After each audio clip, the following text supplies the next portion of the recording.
Hey guys, क्या हाल है आप सभी के। आई होप्स आप सब बहुत अच्छे होंगे। Guys, this is CA Prabhjot और मैं आपका प्रभजोत सिंह क्लासेस के सीए इंटर अकाउंट्स के रॉकेट रिवीजन कोर्स के इस लेक्चर में बहुत बहुत स्वागत करता हूं। तो सर, आज के इस लेक्चर में हम क्या रिवाइज करेंगे। आज के इस लेक्चर में हम यहाँ पे हमारे दो चैप्टर रिवाइज करेंगे। एक है चैप्टर नंबर 9 जिसका नाम है इन्वेस्टमेंट अकाउंट्स, और दूसरा चैप्टर नंबर 5 प्रॉफिट और loss pre and post incorporation. और हम यहाँ पे दोनों चैप्टर इसी सीक्वेंस में रिवाइज करेंगे, यानी कि हम सबसे पहले हमारा चैप्टर रिवाइज करेंगे इन्वेस्टमेंट अकाउंट्स वाला। इसके बाद हम यहाँ पे हमारा चैप्टर रिवाइज करेंगे प्री एंड पोस्ट वाला। क्लियर है। अब यहाँ पे सर, इसको स्टार्ट करने से पहले मैं आपको यहाँ पे बता देता हूँ, हमने आपको जो इंपॉर्टेंट क्वेश्चन बैंक्स प्रोवाइड किए हैं अकाउंट्स के, ठीक है ना। हमने यहाँ पे आपको जो इंपॉर्टेंट क्वेश्चन बैंक्स प्रोवाइड किए हैं अकाउंट्स के, अब यहाँ पे रिवाइज करने के बाद वो इंपॉर्टेंट क्वेश्चन बैंक जरूर कर लेना। और सर, इंपॉर्टेंट क्वेश्चन बैंक्स आपको कहाँ पे मिलेंगे? ये इंपॉर्टेंट क्वेश्चन बैंक्स मिलेंगे आपको हमारी ऐप पे। क्लियर है। तो चलिए अब हम यहाँ पे चल इसको रिवाइज करना स्टार्ट करते हैं। हे गाइस, क्या हाल है आप सभी के। आई होप्स आप सब बहुत अच्छे होंगे। Guys, this is CA Prabhjot और मैं आपका प्रभजोत सिंह क्लासेस में बहुत बहुत स्वागत करता हूँ। तो चलिए अब हम स्टार्ट करते हैं हमारा चैप्टर जिसका नाम है इन्वेस्टमेंट अकाउंट्स। और इस चैप्टर में हम यहाँ पे सर हमारा कॉन्सेप्ट रिवाइज करेंगे जिसका नाम है वेरिएबल इनकम बेरिंग इन्वेस्टमेंट्स। और इस कॉन्सेप्ट को हम यहाँ पे एक एग्जाम्पल की हेल्प से रिवाइज करेंगे। सर, ये कॉन्सेप्ट हमारा एग्जाम पॉइंट ऑफ व्यू से बहुत इंपॉर्टेंट कॉन्सेप्ट है, और जो हम यहाँ पे एग्जाम्पल करेंगे ऐसे सिमिलर क्वेश्चन भी एग्जाम में बहुत आते हैं। इवन ऐसे सिमिलर क्वेश्चन सर आपको हमारे इंपॉर्टेंट क्वेश्चन बैंक्स में भी मिल जाएंगे। जो हमने आपको अकाउंट्स के इंपॉर्टेंट क्वेश्चन बैंक्स प्रोवाइड किए हैं वहाँ पे भी आपको सिमिलर क्वेश्चन मिल जाएंगे। क्लियर है। तो ये सारी चीज़ें यहाँ पे बहुत इंपॉर्टेंट होने वाली हैं और इनको हम यहाँ पे अच्छे से रिवाइज करेंगे। और जो हम यहाँ पे एग्जांपल करेंगे, ये एग्जांपल आपको मिल जाएगी हमारी रॉकेट रिवीजन हैंडरिटन बुकलेट में। और ये बुकलेट सर हमारी बिल्कुल फ्री है, और ये बुकलेट आपको मिल जाएगी हमारी ऐप प्रभजोत सिंह क्लासेस पे। सिंपली आप प्ले स्टोर पे जाएं, वहाँ पे सर्च करें प्रभजोत सिंह क्लासेस, आपको हमारी ऐप मिल जाएगी। हमारी ऐप इंस्टॉल कर लें, वहाँ पे आपको ये बुकलेट मिल जाएगी। और सर, ये बुकलेट हमारी बिल्कुल फ्री है, ठीक है ना। अदरवाइज इसी वीडियो का डिस्क्रिप्शन बॉक्स चेक कर लें, वहाँ पे मैंने इन सभी के रिगार्डिंग में लिंक्स प्रोवाइड किए हुए हैं, आप उन लिंक्स को भी रेफर कर सकते हैं, ठीक है जी। और इवन अगर आपको सर हमारे अकाउंट्स एंड एडवांस अकाउंट्स के कोर्सेज चाहिए, लेक्चर्स चाहिए, टेस्ट चाहिए, नोट्स चाहिए, या इनके रिगार्डिंग में कोई भी यूजफुल कंटेंट चाहिए, तो वो भी सारी चीज़ें आपको हमारी प्रभजोत सिंह क्लासेस पे ही मिल जाएंगी, ठीक है जी। स्टिल अगर आपको सर इनके रिगार्डिंग में कोई भी क्वेरी है, या आपको हमारी तरफ से इनके रिगार्डिंग में कोई भी हेल्प चाहिए, कोई भी डिटेल चाहिए, कोई भी इंफॉर्मेशन चाहिए, तो सर ये हमारा नंबर है 9915825991। और सर ये हमारी ईमेल आईडी है प्रभजोत सिंह क्लासेस info@gmail.com। तो आप इनके थ्रू हमें रीच कर सकते हो, हम आपको यहाँ पे सभी डिटेल्स प्रोवाइड कर देंगे। क्लियर है। तो चलिए अब हम यहाँ पे हमारा सर ये वाला चैप्टर स्टार्ट करते हैं। तो अब हम स्टार्ट करते हैं हमारी सर ये वाली एग्जाम्पल। तो ये हमारी यहाँ पे एग्जाम्पल है, और सर ये यहाँ पे इसका सोल्यूशन है। ये पूरा का पूरा यहाँ पे इसी का ही सोल्यूशन है, ये पूरा का पूरा यहाँ पे इसका सोल्यूशन है। क्लियर है। और सर इस एग्जाम्पल की हेल्प से हम यहाँ पे हमारा वेरिएबल इनकम बेरिंग इन्वेस्टमेंट का कॉन्सेप्ट रिवाइज करेंगे, ठीक है जी। अब यहाँ पे ना ये एग्जाम्पल स्टार्ट करने से पहले मैं आपको कुछ चीज़ें बताऊँगा, अब इनको यहाँ पे अच्छे से सुनना, फिर हम यहाँ पे ये हमारी एग्जाम्पल स्टार्ट करेंगे, ठीक है ना। सो अब मैं आपको यहाँ पे कुछ चीज़ें बताऊँगा, अब इनको ना यहाँ पे अच्छे से सुनना। सो सबसे पहले मैं आपको यहाँ पे बताता हूँ कि variable income bearing investment sir होता क्या है, ठीक है ना। तो variable income bearing investments sir वो इन्वेस्टमेंट्स होती हैं जहाँ पे हमें वेरिएबल रिटर्न मिलती है, यानी कि वेरिएबल इनकम मिलती है, ठीक है ना। जैसे कि सर इसकी बेस्ट एग्जांपल है इक्विटी शेयर्स। देखो, इक्विटी शेयर से हमें सर यहाँ पे डिविडेंड मिलता है, और यहाँ पे कोई फिक्स नहीं है कि कंपनी कितना डिविडेंड पे करेगी, ठीक है ना। तो ये हमारे पास यहाँ पे जो इक्विटी शेयर्स होते हैं, अगर हमने यहाँ पे सर इक्विटी शेयर रखे हुए हैं एज इन्वेस्टमेंट, तो ये हमारे पास यहाँ पे वेरिएबल इनकम बेरिंग इन्वेस्टमेंट होती है, क्योंकि यहाँ पे जो हमारी सर रिटर्न है वो यहाँ पे वेरिएबल है। रिटर्न हमारे पास यहाँ पे डिविडेंड होता है, और डिविडेंड यहाँ पे सर हमारा वेरिएबल है, पता नहीं है कंपनी यहाँ पे कितना डिविडेंड हमें पे करेगी, ठीक है ना। तो वेरिएबल इनकम बेरिंग इन्वेस्टमेंट की जो बेस्ट एग्जांपल है वो यहाँ पे सर इक्विटी शेयर है। अगर हमने यहाँ पे सर इन्वेस्टमेंट की हुई है इक्विटी शेयर में, तो यह यहाँ पे हमारे पास बेस्ट एग्जांपल है वेरिएबल इनकम बेरिंग इन्वेस्टमेंट की। अच्छा जी, अब सर हमने यहाँ पे इस कॉन्सेप्ट में बेसिकली रिवाइज क्या करना है? हमने यहाँ पे इस कॉन्सेप्ट में बेसिकली ये रिवाइज करना है, अगर किसी इन्वेस्टर के पास वेरिएबल इनकम बेरिंग इन्वेस्टमेंट है, ठीक है ना। तो वेरिएबल इनकम बेरिंग इन्वेस्टमेंट जैसे कि सर हमारे पास इक्विटी शेयर, ठीक है ना। तो सिंपली अगर मैं कहूँ, अगर किसी इन्वेस्टर के पास इन्वेस्टमेंट है एज इक्विटी शेयर्स, तो वो इन्वेस्टर अपनी बुक्स में सर इस इन्वेस्टमेंट का अकाउंट क्या बनाएगा, ये हमने यहाँ पे रिवाइज करना है। यानी कि वो इन्वेस्टर इक्विटी शेयर्स का अपनी बुक्स में अकाउंट क्या यहाँ पे प्रिपेयर करेगा, ये हमने यहाँ पे रिवाइज करना है। क्लियर है। हमने सर यहाँ पे बेसिकली रिवाइज क्या करना है, अगर किसी इन्वेस्टर के पास इन्वेस्टमेंट है एज इक्विटी शेयर्स, तो वो अपनी बुक्स में इसका सर इक्विटी शेयर्स का अकाउंट क्या प्रिपेयर करेगा, ये हमने यहाँ पे रिवाइज करना है। क्लियर है। और ये हम यहाँ पे इस एग्जाम्पल की हेल्प से रिवाइज करेंगे। क्लियर है। तो सर मैंने आपको यहाँ पे यही सारी चीज़ें बतानी थी और ये मैंने आपको बता दी। सो अब हम यहाँ पे हमारी ये वाली एग्जाम्पल स्टार्ट कर सकते हैं। तो चलिए अब हम यहाँ पे हमारी ये वाली एग्जाम्पल स्टार्ट करते हैं। On 1st April 2013, Prabjot has 50,000 equity shares of Y Limited at a book value of ₹15 per share, nominal value ₹10 each। तो यहाँ पे सर प्रभजोत यानी कि मैं यहाँ पे इन्वेस्टर हूँ और मेरे पास सर यहाँ पे इन्वेस्टमेंट है इक्विटी शेयर्स, ठीक है जी। और मेरे पास यहाँ पे ना ओपनिंग में 50,000 शेयर है जिसकी बुक वैल्यू यहाँ पे 15 पर शेयर है और नॉमिनल वैल्यू यानी कि फेस वैल्यू है ₹10 ईच। इसमें कोई दिक्कत नहीं है। He provides you the further information. He का मतलब है प्रभजोत। तो यहाँ पे सर मैं आपको यहाँ पे और इन्फॉर्मेशन प्रोवाइड कर रहा हूँ और ये यहाँ पे पूरी इन्फॉर्मेशन गिवन है। फर्स्ट देखते हैं सर, ऑन 20 जून 2013, ही का मतलब है यहाँ पे Prabhjot, he purchased another 20,000 share of Y limited at ₹16 per share. तो सर मैंने यहाँ पे 20,000 शेयर्स और परचेज कर लिए।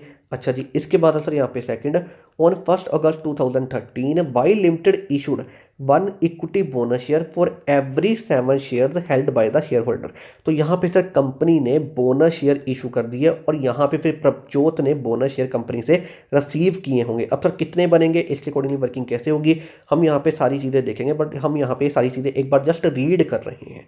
ठीक है जी। इसके बाद है हमारे पास यहाँ पे थर्ड, ऑन 31 अक्टूबर 2013, ठीक है जी, the directors of Y limited announced a right issue which entitles the holders to subscribe 3 shares for every 8 shares at ₹15 per share. तो यहाँ पे सर राइट इशू के अकॉर्डिंगली वर्किंग होगी। तो कंपनी ने यहाँ पे राइट शेयर इशू किए हैं, उसके अकॉर्डिंगली देखेंगे सर वर्किंग कैसे होगी। यहाँ पे जो एक बार लिखा हुआ है हम यहाँ पे सारी चीज़ें रीड कर रहे हैं। Share holders can transfer their rights in full और in part. Prabjot sold 1/3 of entitlement to Shivam for a consideration of ₹2 per share and subscribed the rest on 5th November 2013। ठीक है ना। तो अब यहाँ पे इसके अकॉर्डिंगली वर्किंग कैसे होगी हम सारी चीज़ें देखेंगे। हम यहाँ पे जस्ट एक बार रीड कर रहे हैं। ठीक है ना। अब यहाँ पे ये पता चल गया कि थर्ड में हमारे पास यहाँ पे राइट इशू के रिगार्डिंग में कुछ वर्किंग करनी है हमें। ठीक है जी, कोई दिक्कत नहीं, हम यहाँ पे देखेंगे। इसके बाद सर फोर्थ देखते हैं, ऑन 1 दिसंबर 2013, ठीक है, प्रभजोत सोल्ड 5,000 शेयर्स एट ₹20 पर शेयर। तो यहाँ पे मैंने सर क्या किया, 1 दिसंबर 2013 को यहाँ पे 5,000 शेयर सेल कर दिए। ठीक है जी। इसके बाद सर फिफ्थ है, the market price of share on 31 March 2014 was ₹21। ठीक है। और हमने यहाँ पे करना क्या है, देखिए ये देखो यहाँ पे prepare the investment account in Prabhjot books. ठीक है जी, ऑन एवरेज कॉस्ट बेसिस। तो हमने यहाँ पे एवरेज कॉस्ट बेसिस पे काम करना है for the year ending 31 March 2014। ठीक है। And assume investment held as current investment. और हमने यहाँ पे करंट इन्वेस्टमेंट अज्यूम करके काम करना है। तो सिंपली हमने यहाँ पे प्रभजोत की बुक्स में, प्रभजोत यहाँ पे क्या है सर, इन्वेस्टर है, तो इन्वेस्टर की बुक्स में हमने यहाँ पे सर इन्वेस्टमेंट अकाउंट पे करना है। तो यहाँ पे हमारी इन्वेस्टमेंट क्या है, इन्वेस्टमेंट हमारी सर इक्विटी शेयर है। तो हमने यहाँ पे सिंपली प्रभजोत की बुक्स में ये इक्विटी शेयर अकाउंट पे करना है, ये हमारा काम है। क्लियर है। तो चलिए अब हम यहाँ पे सर इसका जो सोल्यूशन है वो यहाँ पे स्टार्ट करते हैं। सो ये रहा सर यहाँ पे इसका सोल्यूशन। तो सर ये रहा हमारे पास यहाँ पे इक्विटी शेयर्स अकाउंट। अब सर इसमें कॉलम क्या होते हैं, इसमें हमारे पास कॉलम होते हैं number dividend cost, number dividend cost. Clear है। तो इस तरीके से हम यहाँ पे इसको प्रिपेयर करते हैं। तो चलिए अब हम यहाँ पे सर इसको प्रिपेयर करना स्टार्ट करते हैं। तो मैंने यहाँ पे क्या किया, ये जो हमारे पास यहाँ पे पूरी इंफॉर्मेशन गिवन है ना, इसके बेसिस पे ना मैंने ये टाइम लाइन प्रिपेयर कर दी। तो अब हम यहाँ पे क्या करेंगे, इस टाइम लाइन की ना यहाँ पे हेल्प लेते जाएंगे। ठीक है जी। तो अब यहाँ पे देखो सबसे पहले 1/4/13, यानी कि ये हमारे पास यहाँ पे सर 1 अप्रैल 13 को ओपनिंग बैलेंस में प्रभजोत के पास यानी कि इन्वेस्टर के पास है 50,000 इक्विटी शेयर। ठीक है जी, जिसकी बुक वैल्यू है यहाँ पे 15 पर शेयर। ठीक है ना। यहाँ पे सर बुक वैल्यू उसकी 15 है। तो यहाँ पे हमारे पास जो है ये हमारे पास ओपनिंग में है, तो इसको हम यहाँ पे लिखेंगे 1 अप्रैल 13। 1 अप्रैल 13 से हमारे पास आ गया टू बैलेंस ड्रॉ डाउन। देखो अब यहाँ पे जो हमारे पास इक्विटी शेयर्स अकाउंट है ये हम किसकी बुक्स में प्रिपेयर करें हैं, ये हम यहाँ पे सर इन्वेस्टर यानी कि प्रभजोत की बुक्स में प्रिपेयर कर रहे हैं। तो प्रभजोत के लिए ये सर इन्वेस्टमेंट है यानी कि एसेट है, ठीक है ना। तो एसेट का हम यहाँ पे to side balance draw down करते हैं, इसलिए हमने यहाँ पे to side balance draw down किया है। तो सर मेरे पास आ गया 1/4/13 to balance draw down. Number में आ गया सर मेरे पास नंबर जो कि है मेरे पास 50,000, ठीक है जी। 50,000 मेरे पास यहाँ पे आ गया, डिविडेंड के कॉलम में कुछ नहीं, और यहाँ पे सर कॉस्ट में आ गई उसकी अमाउंट जो कि होगी मेरे पास यहाँ पे 50,000 इंटू 15, क्योंकि यहाँ पे मेरे पास बुक वैल्यू है पर शेयर 15। तो 50,000 इंटू 15 मेरे पास सर यहाँ पे अमाउंट आ गई 7,50,000 जो हमने यहाँ पे कंसीडर कर ली। इसमें कोई दिक्कत नहीं है। तो यहाँ तक हमारी ये चीज़ कंप्लीट है। अच्छा जी, अब सर इसके बाद फर्स्ट देखो हमारे पास क्या है, ऑन 20 जून 2013 he purchased another 20,000 share of Y limited at ₹16 per share. तो सर यहाँ पे हमने 20 जून को यहाँ पे सर परचेज किए हैं, शेयर परचेज किए हैं, ठीक है ना। अब सर यहाँ पे 20,000 शेयर्स हैं, ठीक है, और हमने यहाँ पे परचेज किया एट ₹16 पर शेयर। तो हमने यहाँ पे शेयर परचेज किए हैं, तो इसको हम यहाँ पे ये इक्विटी शेयर अकाउंट में टू साइड लिखते हैं, टू बैंक अकाउंट करके। तो मेरे पास सर यहाँ पे आ गया 20 जून 13, ठीक है जी, टू बैंक अकाउंट। और मेरे पास यहाँ पे नंबर में आ गया नंबर जो हमने यहाँ पे परचेज किए हैं जो कि है 20,000, ये हमने यहाँ पे कंसिडर किया है, ठीक है जी। डिविडेंड के कॉलम में यहाँ पे कुछ नहीं, और यहाँ पे आ गई सर इसकी कॉस्ट जो कि होगी 20,000 इंटू 16, मेरे पास आ गया 3,20,000, ये हमने यहाँ पे कंसिडर कर ली। इसमें कोई दिक्कत नहीं है। अब सर यहाँ तक ये फर्स्ट तक हमारी ये चीज़ बिल्कुल कंप्लीट है। सो इसके बाद सर हमारे पास यहाँ पे सेकंड ऑन 1 अगस्त 2013। तो सर 1 अगस्त 2013 यहाँ पे हमारे पास बोनस के रिगार्डिंग में वर्किंग है, ये हम यहाँ पे देख लेते हैं। On 1 August 2013 Y limited issued 1 equity bonus share for every 7 shares held by the shareholders. तो यहाँ पे सर कंपनी ने बोनस शेयर इशू किए हैं और प्रभजोत ने यहाँ पे फिर बोनस शेयर रिसीव किए होंगे। अब सर बोनस शेयर क्या होते हैं ये भी मैं आपको यहाँ पे एक्सप्लेन कर देता हूँ, बिल्कुल शॉर्ट में और सिंपल वर्ड्स में एक्सप्लेन करूँगा, इसको ना यहाँ पे अच्छे सुनना। अब सर बोनस शेयर सोचेंगे, देखो जब कंपनी अपने एग्जिस्टिंग शेयर होल्डर्स को विदाउट कंसिडरेशन यानी कि बिना पैसे लिए शेयर इशू कर देती है तो इसको बोला जाता है बोनस शेयर, ठीक है ना। मैंने आपको बिल्कुल सा शॉर्ट में और सिंपल वर्ड्स में एक्सप्लेन कर दिया यहाँ पे कि बोनस शेयर क्या होते हैं। जब कंपनी अपने एग्जिस्टिंग शेयर होल्डर्स को विदाउट कंसिडरेशन यानी कि बिना पैसे लिए शेयर इशू कर देती है तो इसको बोला जाता है बोनस शेयर, ठीक है ना। ये भी मैंने आपको यहाँ पे रिवाइज करवा दिया। अब सर यहाँ पे आओ, इसको रीड करो। और 1 अगस्त 2013, ठीक है जी, Y limited issued 1 equity bonus share for every 7 shares held by the share holder. तो यहाँ पे कंपनी ने हर 7 के बदले में एक बोनस शेयर इशू किया है। अच्छा जी, अब सर यहाँ पे प्रभजोत है इन्वेस्टर, तो यहाँ पे पक्का प्रभजोत ने शेयर रिसीव किए होंगे। देखो अगर कंपनी ने इशू किए हैं तो प्रभजोत यहाँ पे इन्वेस्टर है, तो पक्का प्रभजोत यानी कि मैंने यहाँ पे शेयर रिसीव किए होंगे। अब सर यहाँ पे हर 7 के बदले में एक है, तो यहाँ पे मेरे पास शेयर कितने अवेलेबल हैं, देखो 50,000 शेयर्स प्रभजोत के पास यानी कि मेरे पास ओपनिंग में थे। इसके बाद 20,000 मैंने यहाँ पे परचेज कर लिए, ठीक है ना। तो मेरे पास यहाँ पे 70,000 शेयर हैं। अच्छा जी, और यहाँ पे कंपनी बोनस शेयर इशू करी है हर 7 के बदले में एक, तो हर 7 के बदले में एक, तो इसका मतलब मुझे सर 70,000 के बदले में फिर कितने बोनस शेयर मिलेंगे, द आंसर इज 10,000, ठीक है ना। ये हमने कैलकुलेट कैसे किए, बिल्कुल सिंपल सी चीज़ है, 70,000 इंटू 1/7, तो मेरे पास यहाँ पे आ गया सर 10,000 जो कि यहाँ पे शेयर्स मुझे मिलेंगे एज बोनस शेयर्स। इसमें कोई दिक्कत नहीं है। अब सर मुझे शेयर्स मिलेंगे विदाउट कंसिडरेशन यानी कि इसके लिए मुझे कोई पैसा तो देना नहीं है, तो यहाँ पे विदाउट कंसिडरेशन कंपनी इशू करती है, तो ये मुझे यहाँ पे विदाउट कंसिडरेशन मिलेंगे, ठीक है। तो इसको सर मैं यहाँ पे कहाँ पे कंसिडर करूँगा, तो इसको मैं यहाँ पे इक्विटी शेयर अकाउंट में टू साइड कंसिडर करूँगा। ये देखो यहाँ पे 1 अगस्त 13 टू साइड कंसिडर करूँगा, 2 बोनस इशू करके मेरे पास आ गया sir 2 bonus issue. Working note number 1 देख लेते हैं, यहाँ पे वर्किंग नोट नंबर 1 से ये रहा ऑन 1/8/13 फर्स्ट देखो बोनस शेयर, तो यहाँ पे बोनस शेयर की हमने कैलकुलेशन की हुई है। तो सर बोनस शेयर में यहाँ पे 70,000 इंटू 1/7 मेरे पास आ गया 10,000, यही मैंने आपको यहाँ पे कैलकुलेट करके दिखाया था। क्लियर है, वही सेम चीज़ यहाँ पे वर्किंग नोट में हमने की हुई है। तो मेरे पास यहाँ पे आ गया सर 10,000 शेयर्स, तो ये हम यहाँ पे लिखेंगे नंबर में 10,000। डिविडेंड के कॉलम में कुछ नहीं और इवन कोस्ट के कॉलम में भी कुछ नहीं, क्योंकि इसके बदले में हम यहाँ पे कुछ भी पे नहीं करें कंपनी को। और यहाँ पे सर ये जो शेयर मुझे मिल रहे हैं विदाउट कंसिडरेशन मिल रहे हैं, तो मेरी जेब से यहाँ पे कोई पैसा नहीं जा रहा, इसलिए मैं यहाँ पे कोस्ट के कॉलम में कुछ भी नहीं लिखूंगा। क्लियर है, तो सर यहाँ पे ये हमारे पास सेकंड तक ये चीज़ बिल्कुल कंप्लीट है। सो अब हम देखते हैं यहाँ पे सर थर्ड ऑन 31 अक्टूबर 2013, ठीक है जी। The directors of Y limited announced a right issue which entitle the holders to subscribe 3 shares for every 8 shares at ₹15 per share. तो यहाँ पे हर 8 के बदले में 3 राइट शेयर कंपनी यहाँ पे इशू करने की बात कर रही है। इसके बाद share holders can transfer their rights in full और इन पार्ट। तो यहाँ पे शेयर होल्डर्स के पास ऑप्शन है कि वो अपने राइट्स ट्रांसफर कर सकते हैं, यानी कि सेल कर सकते हैं। अच्छा जी, इसके बाद Prabhjot sold 1/3 of entitlement to Shivam for a consideration of ₹2 per share and subscribe the rest on 5 November 2013। तो यहाँ पे इसने सर 5 नवंबर 2013 को शेयर सब्सक्राइब किए हैं, यानी कि परचेज किए हैं। तो हम यहाँ पे ना 5 नवंबर 2013 के अकॉर्डिंगली पूरी वर्किंग करेंगे। तो यहाँ पे देखो 5 नवंबर 13 हमारे पास यहाँ पे राइट्स के रिगार्डिंग में वर्किंग है, ठीक है ना। अब यहाँ पे सर ये सारी चीज़ें क्या लिखी हुई है, मैं आपको सारी चीज़ें यहाँ पे अच्छे से एक्सप्लेन करूँगा। तो उससे पहले पर मैं आपको यहाँ पे ना बता देता हूँ शॉर्ट में कि राइट शेयर्स क्या होते हैं, ठीक है ना। अब इसको यहाँ पे अच्छे सुनना, मैं आपको यहाँ पे बिल्कुल शॉर्ट में बताऊँगा।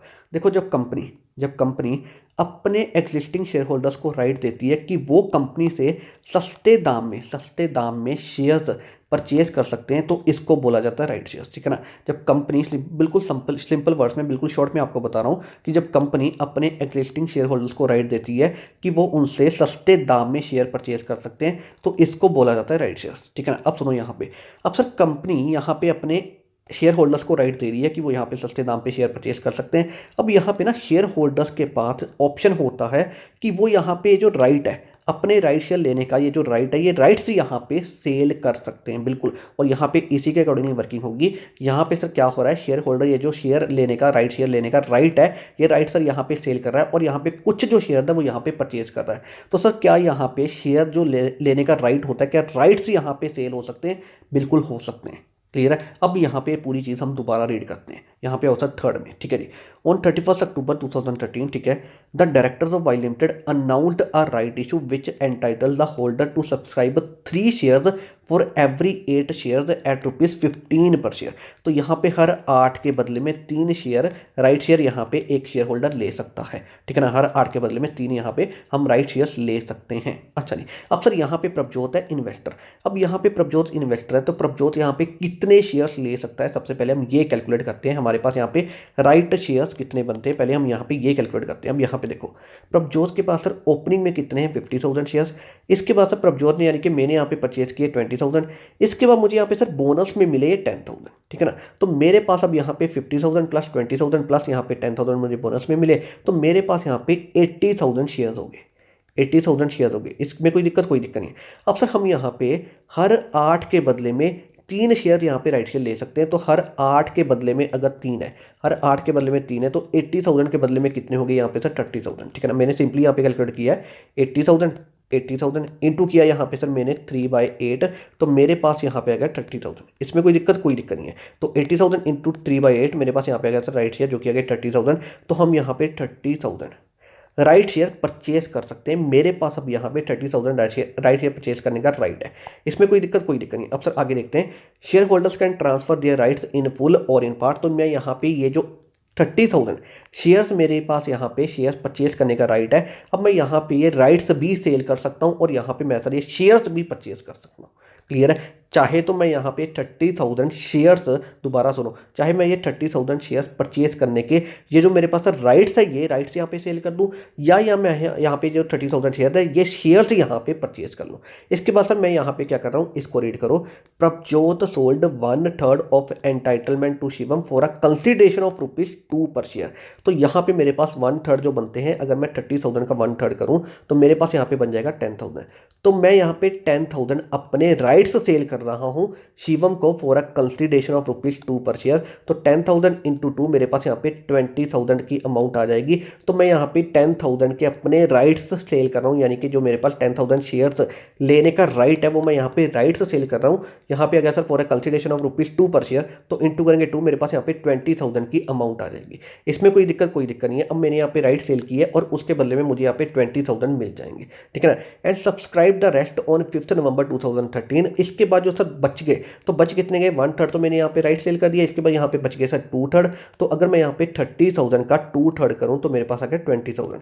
इसका मतलब मैं यहाँ पे 20,000 शेयर्स परचेज करूँगा, ठीक है ना। देखो सिंपल सी चीज़ है। और शेयर सर यहाँ पे कितने का परचेज करूंगा, एक शेयर यहाँ पे 15 का, तो 15 के अकॉर्डिंगली मैं यहाँ पे शेयर परचेज करूंगा, ठीक है ना। देखो बिल्कुल सिंपल सी चीज़ है, मैं आपको यहाँ पे बिल्कुल शॉर्ट में बताता हूँ, जो यहाँ पे लिखा हुआ है बिल्कुल शॉर्ट में आपको बता रहा हूँ। देखो मेरे पास यहाँ पे 30,000 मेरे पास यहाँ पे शेयर्स परचेज करने का राइट है, ठीक है ना।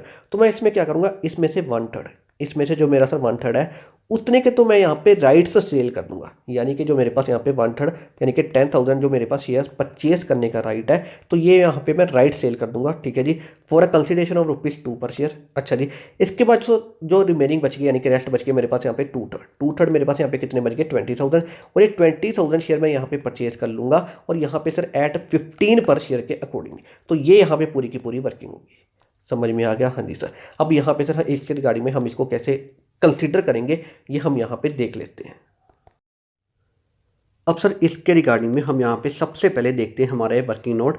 तो वर्किंग नोट नंबर यहाँ पे 2 देखो, ऑन 5 नवंबर 2013। तो यहाँ पे देखो हम ना 5 नवंबर को ये सब्सक्राइब कर रहे हैं यानी कि परचेज कर रहे हैं, तो हम यहाँ पे उसके अकॉर्डिंगली पूरी वर्किंग करेंगे, ठीक है ना। अब यहाँ पे देखो first number of right shares हमारे पास कितने बनते हैं, तो यहाँ पे मैंने आपको बताया हमारे पास ये 50,000 शेयर्स ओपनिंग में थे, ये हमने 20,000 और परचेज किए। इसके बाद सर 10,000 मेरे पास यहाँ पे आए थे बोनस में, ठीक है ना, तो 80,000 शेयर हो गए। अच्छा जी, और यहाँ पे हर 8 के बदले में हमारे पास यहाँ पे 3 शेयर राइट्स लेने का है, तो मेरे पास यहाँ पे गया सर इंटू 3/8 मेरे पास आ गया 30,000। तो मैं यहाँ पे नंबर ऑफ राइट शेयर 30,000 यहाँ पे परचेज कर सकता हूँ, ये मेरे पास यहाँ पे राइट है, ठीक है ना। लेकिन मैंने यहाँ पे सर क्या किया है, 1/3 तो मैंने यहाँ पे राइट्स सेल कर दिए, ठीक है जी, और इसके बाद 2/3 मैंने यहाँ पे शेयर परचेज किए। तो अब यहाँ पे देखो हमारे पास अगर number of right share purchased, तो 30,000 का करूँगा मैं यहाँ पे 2/3। तो यहाँ पे देखो मैंने 1/3 तो सेल कर दिए, राइट सेल कर दिए, और यहाँ पे कह रहा है सब्सक्राइब द रेस्ट, तो रेस्ट मेरे पास बन गया यहाँ पे 2/3, ठीक है ना। तो यहाँ पे जो रिमेनिंग है यानी कि रेस्ट ऑफ 2/3 वो मैंने यहाँ पे परचेज कर लिए। तो 30,000 का करूँगा मैं यहाँ पे 2/3, तो मेरे पास आ गया यहाँ पे 20,000। तो इसका मतलब 20,000 शेयर मैंने यहाँ पे परचेज किए हैं, ठीक है ना। अब इसके बाद है cost of right share purchase, तो यहाँ पे हम एक शेयर परचेज करेंगे एट ₹15 पर शेयर, यहाँ पे क्लियरली लिखा हुआ है, इसको दोबारा रीड करो। The directors of Y limited announce the right issue, ठीक है जी, which entitles the holder to subscribe 3 shares for every 8 share at ₹15 per share. तो हम यहाँ पे 15 पे शेयर परचेज कर रहे हैं, तो मेरे पास आ गया सर यहाँ पे शेयर कितने 20,000, तो 20,000 इंटू 15 मेरे पास आ गया 3 लाख, ठीक है ना। तो 3 लाख बन जाएगी यहाँ पे इसकी कोट, और इसको हम यहाँ पे सर इक्विटी शेयर अकाउंट में कहाँ पे कंसिडर करेंगे, टू साइड कंसिडर करेंगे, टू बैंक अकाउंट करके। तो यहाँ पे देखो sir 5 November 13 to bank account working note number 2 की हमने सर यहाँ पे रेफरेंस दे दिया, और मेरे पास नंबर में आ गया 20,000, क्योंकि हमने यहाँ पे 20,000 शेयर परचेज किए हैं, तो नंबर में आ गया 20,000। डिविडेंड के कॉलम में कुछ नहीं, और यहाँ पे सर इसकी कॉस्ट आ गई 3 लाख, जो हमने यहाँ पे कंसिडर कर ली। इसमें कोई दिक्कत नहीं है। अब सर इसके बाद देखो यहाँ पे second number of rights sold, तो हम यहाँ पे राइट्स कितने अपने सेल कर रहे हैं, तो 30,000 का 1/3, ठीक है ना। अब यहाँ पे देखो 1/3, तो 30,000 का यहाँ पे 1/3, 30,000 मेरे पास यहाँ पे राइट्स शेयर लेने का सर राइट है, ठीक है ना। तो 30,000 मेरे पास यहाँ पे शेयर्स लेने का राइट है, उसमें से 1/3 मैं यहाँ पे सेल कर रहा हूँ, तो 1/3 के मैं यहाँ पे राइट सेल कर रहा हूँ, तो 30,000 का 1/3 मेरे पास आ गया 10,000। इसमें कोई दिक्कत नहीं है। अब सर इसके accordingly amount of right sold हमारे पास कितनी आ जाएगी, मैंने यहाँ पे सर ये सेल किया for a consideration of ₹2 per share, तो 10,000 इंटू 2 मेरे पास आ गया 20,000, ठीक है। अब सर मेरे पास यहाँ पे 20,000 की अमाउंट आ गई, और ये 20,000 की अमाउंट हम यहाँ पे अपने P&L में क्रेडिट करते हैं। ये सर यहाँ पे हम कंसीडर नहीं करते, ये हम अपने P&L में क्रेडिट करते हैं, यानी कि हम इसको अपने P&L में ट्रांसफर करते हैं। तो ₹20,000 will be credited to P&L account, ठीक है ना। तो ये हम यहाँ पे कंसीडर नहीं करेंगे, और ये हम यहाँ पे ये चीज़ ज़रूर लिखेंगे कि ये जो हमारे पास 20,000 की अमाउंट है इसको हम अपने P&L में क्रेडिट करेंगे, ठीक है ना। ये यहाँ पे ये चीज़ ज़रूर लिखनी है, यहाँ पे बहुत इंपॉर्टेंट चीज़ है, क्लियर है। तो इसके अकॉर्डिंगली सर यहाँ पे पूरी वर्किंग होगी। तो यहाँ पे थर्ड चीज़ हमारी यहाँ पे बिल्कुल कंप्लीट है। सो इसके बाद हमारे पास यहाँ पे fourth, on 1 December 2013 Prabhjot sold 5,000 shares at ₹20 पर शेयर। तो सर यहाँ पे 1 दिसंबर 2013 को हमने यहाँ पे शेयर सेल कर दिए, ठीक है जी। तो यहाँ पे 5,000 शेयर्स हैं एट ₹20 पर शेयर, ठीक है ना। तो हमने यहाँ पे सर शेयर सेल किए हैं, तो इसको हम सर यहाँ पे इक्विटी शेयर अकाउंट में बाय साइड कंसीडर करते हैं, बाय बैंक अकाउंट करके। तो मेरे पास अगर sir 1 December 13 by bank account working note number 3 हम यहाँ पे देखेंगे, तो मेरे पास सर नंबर में आ गया यहाँ पे 5,000, नंबर में आ गया मेरे पास यहाँ पे 5,000, ठीक है जी। और इसके बाद यहाँ पे आ जाएगी सर डिविडेंड के कॉलम में कुछ नहीं, और यहाँ पे आ जाएगी इसकी नेट प्रोसीड्स। तो नेट प्रोसीड्स कितनी है यहाँ पे वर्किंग नोट नंबर 3 में देख लेते हैं। तो यहाँ पे देखो sir working note number 3 on 1 दिसंबर 13, तो फर्स्ट में देखो सर यहाँ पे सेल प्राइस कितना कितना है, हमारे पास 5000 शेयर है, ठीक है जी। इंटू करेंगे 20 क्योंकि हमने यहाँ पे शेयर सेल किए हैं 20 पर शेयर पे, तो इंटू करेंगे 20, मेरे पास आ गया यहाँ पे सर 1 लाख जो कि होगी मेरे पास यहाँ पे सेल प्राइस। इसके बाद यही बन जाएगी मेरे पास यहाँ पे नेट प्रोसीड्स जो कि है 1 लाख, और ये 1 लाख हमारे यहाँ पे नेट प्रोसीड्स कंसिडर कर लेंगे। इसमें कोई दिक्कत नहीं है। अब सर यहाँ तक हमारी ये चीज़ कंप्लीट है। अब आगे देखो, हमने यहाँ पे अगर शेयर्स अपने सेल किए हैं, ठीक है जी, तो पक्का पक्का यहाँ पे जब हमने शेयर सेल किए हैं तो पक्का पक्का या तो सेल करने पे हमें प्रॉफिट होगा या यहाँ पे सर लॉस होगा, ठीक है ना। तो यहाँ पे जब प्रॉफिट होगा या लॉस होगा ये हमें कैलकुलेट भी करना पड़ेगा, और इसको हम यहाँ पे सर कहीं पे रिकॉर्ड भी करेंगे, ठीक है ना। तो इसको हम यहाँ पे कैलकुलेट भी करेंगे और इसको हम यहाँ पे रिकॉर्ड भी करेंगे। अब यहाँ पे सर इसकी कैलकुलेशन क्या होगी, कैसे होगी, और यहाँ पे सर इसको रिकॉर्ड कैसे करेंगे, ये हम यहाँ पे देखते हैं, ठीक है ना। अब सर यहाँ पे हम ये देखते हैं कि हम यहाँ पे सारी चीज़ें कैलकुलेट कैसे करेंगे और इसको रिकॉर्ड कैसे करेंगे। सो ये रही सर यहाँ पे इसकी कैलकुलेशन, यहाँ पे देखो ये हमारे पास यहाँ पे सेकंड में। अच्छा जी, अब सर यहाँ पे 5000 शेयर सेल करके नेट प्रोसीड्स कितनी है, यानी कि मैंने अमाउंट कितनी रिसीव की है 1 लाख। इसमें कोई दिक्कत नहीं है। अच्छा जी, अब सर हमने यहाँ पे इसके ऊपर ये देखना है कि हमें सेल करके शेयर सेल करके प्रॉफिट हुआ या सर लॉस हुआ। तो अब हम क्या करेंगे, ये जो नेट प्रोसीड्स है इसमें से कॉस्ट माइनस कर देंगे तो हमारे पास यहाँ पे प्रॉफिट या लॉस आ जाएगा, ठीक है ना। अब सर यहाँ पे देखो हम ये कॉस्ट कैसे कैलकुलेट करेंगे, अब इसको रीड करो। Prepare the investment account in Prabhjot books, ठीक है जी, ऑन एवरेज कॉस्ट बेसिस। तो हम यहाँ पे एवरेज कॉस्ट के बेसिस पे काम कर रहे हैं, तो इसका मतलब हम यहाँ पे जो 5000 शेयर है इसकी यहाँ पे ना एवरेज कॉस्ट कैलकुलेट करेंगे ये 5000 शेयर्स की, ठीक है ना। अब यहाँ पे सर एवरेज कॉस्ट कैलकुलेट कैसे होगी, अब इसको यहाँ पे अच्छे देखो, ये देखो सर हम यहाँ पे अकाउंट में देखते हैं तो ये हमारे पास यहाँ पे ना 50,000 शेयर हैं और ये यहाँ पे इसकी कॉस्ट है। इसके बाद सर हमने यहाँ पे 20,000 शेयर और परचेज किए थे, यहाँ पे इसकी कॉस्ट है। अच्छा जी, इसके बाद सर हमारे पास ये 10,000 शेयर हैं, इसकी यहाँ पे कोई कॉस्ट नहीं है। इसके बाद सर ये हमारे पास 20,000 शेयर हैं, यहाँ पे इसकी कॉस्ट है। क्लियर है, ये हमारे पास सर 50,000 शेयर्स की कॉस्ट है, ये 20,000 की है, यहाँ पे सर 10,000 की कोई कॉस्ट नहीं है और यहाँ पे ये 20,000 की कॉस्ट है, ठीक है ना। ये हमारे पास यहाँ पे पूरी की पूरी कॉस्ट है। अगर हम यहाँ पे इन सभी को ऐड कर दें तो मेरे पास यहाँ पे टोटल कॉस्ट आ जाएगी, ठीक है जी। इसके बाद अगर हम यहाँ पे इन शेयर्स को ऐड कर दें तो मेरे पास यहाँ पे टोटल शेयर्स आ जाएंगे।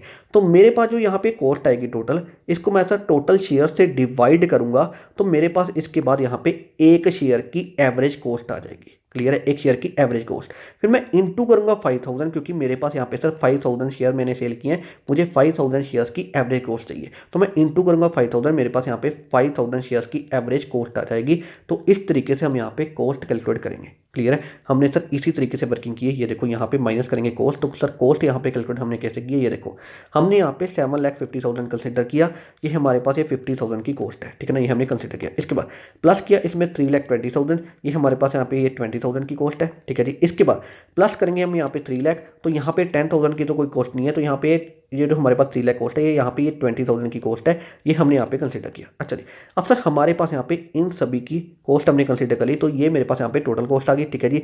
तो डिवाइडेड बाय करेंगे, हमारे पास यहाँ पे जो टोटल शेयर हैं वो कितने हैं, यहाँ पे देखो 50,000 प्लस 20,000 प्लस 10,000 प्लस 20,000, मेरे पास सर यहाँ पे 1 लाख, तो ये मेरे पास यहाँ पे 1 लाख शेयर है। क्लियर है, तो हमने यहाँ पे इन सभी की कॉस्ट कंसिडर की और डिवाइडेड बाय किया 1 लाख, जो कि हमारे पास नंबर ऑफ शेयर हैं, तो इसके अकॉर्डिंगली मेरे पास यहाँ पे एक शेयर की एवरेज कॉस्ट आ गई। इसमें कोई दिक्कत नहीं है, बिल्कुल सिंपल यहाँ पे मैथमेटिक्स है, ठीक है ना। और इनटू करेंगे 5,000 क्योंकि मैंने यहाँ पे 5,000 शेयर सेल किए हैं और मुझे यहाँ पे 5,000 शेयर्स की एवरेज कॉस्ट चाहिए, तो इनटू करेंगे 5,000, तो मेरे पास यहाँ पे अब 68,500, ये मेरे पास यहाँ पे 5,000 शेयर की एवरेज कॉस्ट आ गई। क्लियर है, सिंपल मैंने सर मैथमेटिक्स के तरीके से ये यहाँ पे कैलकुलेट किया, बिल्कुल सिंपल मैथमेटिक्स है, ठीक है ना। अब सर मेरे पास यहाँ पे 5,000 जो मैंने शेयर सेल किए हैं, तो उसके अकॉर्डिंगली ये शेयर सेल करके सर नेट प्रोसीड्स कितने, मैंने अमाउंट कितनी रिसीव की है 1 लाख, ठीक है जी। और इन शेयर्स की यहाँ पे कॉस्ट कितनी है 68,500, ठीक है ना।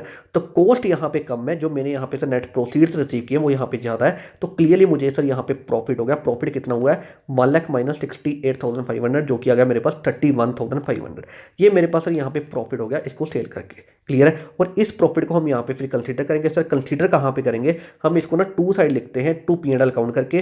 तो फर्स्ट यहाँ पे देखो सर, फर्स्ट हमारे पास यहाँ पे दिसंबर 13 है, तो यहाँ पे 1 दिसंबर 13, ठीक है जी, यानी कि 1/12/13, तो to P&L account working note number 3 का हमने यहाँ पे रेफरेंस दे दिया। और यहाँ पे सर नंबर के कॉलम में कुछ नहीं, डिविडेंड के कॉलम में कुछ नहीं, यहाँ पे सर कॉस्ट में आ जाएगा। मैंने आपको बताया हम यहाँ पे जो हमारे पास प्रॉफिट हो जाता है उसको हम टू साइड कंसीडर करते हैं, टू P&L अकाउंट करके कॉस्ट के कॉलम में। तो 31,500, ये हमने यहाँ पे 31,500 यहाँ पे कंसीडर कर लिया। क्लियर है। अब सर इसके रिगार्डिंग में यहाँ पे पूरी वर्किंग कंप्लीट है। हमने यहाँ पे सर जो हमने शेयर सेल किए हैं उसको यहाँ पे कंसीडर किया, ठीक है जी। इसके बाद ये शेयर सेल करके हमें यहाँ पे सर हुआ प्रॉफिट जो हमने यहाँ पे कंसीडर कर लिया। हमने यहाँ पे सर उसको कैलकुलेट भी किया है और इसके बाद हमने यहाँ पे इसको कंसीडर भी कर लिया। क्लियर है। अब सर इसके रिगार्डिंग में हमारे पास यहाँ पे फोर्स के अकॉर्डिंगली पूरी वर्किंग ये कंप्लीट है। सो इसके बाद सर हमारे पास यहाँ पे fifth, the market price of share on 31 March 2014, जो कि है मेरे पास यहाँ पे 21। अब सर यहाँ पे 31 मार्च 14 आ गया, तो अब यहाँ पे हमारे पास एक शेयर का जो मार्केट प्राइस है वो यहाँ पे 21 है। तो अब हम यहाँ पे क्या करते हैं सर, हमारे पास यहाँ पे क्लोजिंग डेट आ गई। अब हम यहाँ पे बैलेंस राइट डाउन कर लेते हैं। तो यहाँ पे देखो sir 31 March 14 by balance write down, working note number 4, ये हमारा रहा वर्किंग नोट नंबर 4, ये हम यहाँ पे देखेंगे, ठीक है ना। पहले हम यहाँ पे देखते हैं कि सर हमारे पास नंबर क्या होंगे। तो यहाँ पे देखो 50,000 शेयर्स मेरे पास ओपनिंग में थे, इसके बाद 20,000 शेयर मैंने यहाँ पे और परचेज किए, इसके बाद सर 10,000 शेयर मुझे बोनस में मिले, इसके बाद 20,000 शेयर मैंने यहाँ पे राइट में परचेज किए थे। तो 50,000 प्लस 20,000 प्लस 10,000 प्लस 20,000 मेरे पास बन गए 1 लाख। तो 1 लाख मेरे पास यहाँ पे शेयर हो गए, ठीक है जी। इसमें से ये 5,000 मैंने यहाँ पे सेल कर दिए, ठीक है जी। तो मेरे पास अब बच गए यहाँ पे 95,000। तो नंबर में मेरे पास होंगे यहाँ पे 95,000 शेयर्स, इसमें कोई दिक्कत नहीं है। डिविडेंड के कॉलम में सर यहाँ पे कुछ नहीं। अच्छा इसके बाद सर यहाँ पे देखो हम ये अमाउंट क्या कंसिडर करेंगे। अब इसके रिगार्डिंग में ना ये इन्फॉर्मेशन गिवन है, इसको यहाँ पे रीड करो। Prepare the investment account in profit books, ठीक है जी, ऑन एवरेज कॉस्ट बेसिस, ठीक है, for the year ending 31 March 2014। अच्छा जी, अब रीड करो। And assume investment held as current investment. तो हमने यहाँ पे करंट इन्वेस्टमेंट अज्यूम करके काम करना है, ठीक है जी। तो करंट इन्वेस्टमेंट का हम बैलेंस कैरी डाउन करते हैं एट कॉस्ट और fair value which average lower, इन दोनों में जो लोअर होता है, ठीक है। तो मेरे पास अब यहाँ पे 31 मार्च 14 का ये सर मार्केट प्राइस गिवन है 21, ठीक है ना। तो अब मैं यहाँ पे इसके अकॉर्डिंगली ये 95,000 शेयर्स की यहाँ पे ना मार्केट वैल्यू कैलकुलेट कर सकता हूँ। क्लियर है। तो अब यहाँ पे मैं यही अज्यूम कर लूंगा कि ये बन जाएगी मेरी फेयर वैल्यू। तो अब मैं यहाँ पे फिर इसका बैलेंस राइट डाउन किस पे करूंगा, इसका सर बैलेंस राइट डाउन करूंगा एट लोअर ऑफ कॉस्ट, यानी कि कॉस्ट और market value which average lower, ठीक है ना। तो इन दोनों में जो लोअर होगा कॉस्ट और मार्केट वैल्यू में, इसके अकॉर्डिंगली मैं वर्किंग करूंगा, ठीक है ना। इसका यहाँ पे बैलेंस राइट डाउन करूंगा। अच्छा जी, अब सर यहाँ पे हम कॉस्ट कैसे कैलकुलेट करेंगे और सर यहाँ पे मार्केट वैल्यू कैसे कैलकुलेट करेंगे, ये हमने यहाँ पे वर्किंग नोट नंबर 4 में की हुई है। अब हम यहाँ पे सर वर्किंग नोट नंबर हमारा 4 देखते हैं। क्लियर है। अब हम यहाँ पे इसको स्टार्ट करते हैं। सो वर्किंग नोट नंबर हमारा 4 ऑन 31 मार्च 14, ठीक है जी। तो फर्स्ट देखते हैं मार्केट वैल्यू। अब यहाँ पे देखो 95,000 शेयर हैं, ये हमने यहाँ पे कंसिडर किए, ठीक है जी। एक शेयर की यहाँ पे मार्केट प्राइस कितना है सर 21, इंटू करेंगे 21, तो मेरे पास यहाँ पे आ गया मार्केट वैल्यू जो कि आ गई मेरे पास 19,95,000। इसमें कोई दिक्कत नहीं है, ठीक है जी। अब हम यहाँ पे सर सेकंड इनकी कॉस्ट कैलकुलेट करते हैं। अब यहाँ पे देखो मुझे ना 95,000 शेयर्स की कॉस्ट चाहिए और हम यहाँ पे एवरेज कॉस्ट बेसिस के अकॉर्डिंगली काम कर रहे हैं। तो जैसे हमने ना यहाँ पे हमने एवरेज कॉस्ट कैलकुलेट की थी, ये हमने 5,000 शेयर्स की थी। बस इसी तरीके से हम यहाँ पे 95,000 शेयर्स की कॉस्ट कैलकुलेट करेंगे। बस यहाँ पे इंटू कर देंगे 95,000 शेयर्स, क्योंकि यहाँ पे सर मैंने 95,000 शेयर्स की कॉस्ट कैलकुलेट करनी है, ठीक है ना। बिल्कुल इसी तरीके से होगी, बस यहाँ पे इंटू कर देंगे 95,000, ठीक है ना। तो अब यहाँ पे देखो हमने इसी तरीके से काम किया है। 7,50,000 हमने कंसिडर किया, प्लस किया 3,20,000, प्लस किया सर 3 लाख, डिवाइडेड बाई करेंगे 1 लाख। ये देखो हमने यहाँ पे इसी तरीके से वर्किंग की है, बट इंटू कर देंगे यहाँ पे 95,000, क्योंकि यहाँ पे मुझे 95,000 शेयर्स की एवरेज कॉस्ट चाहिए।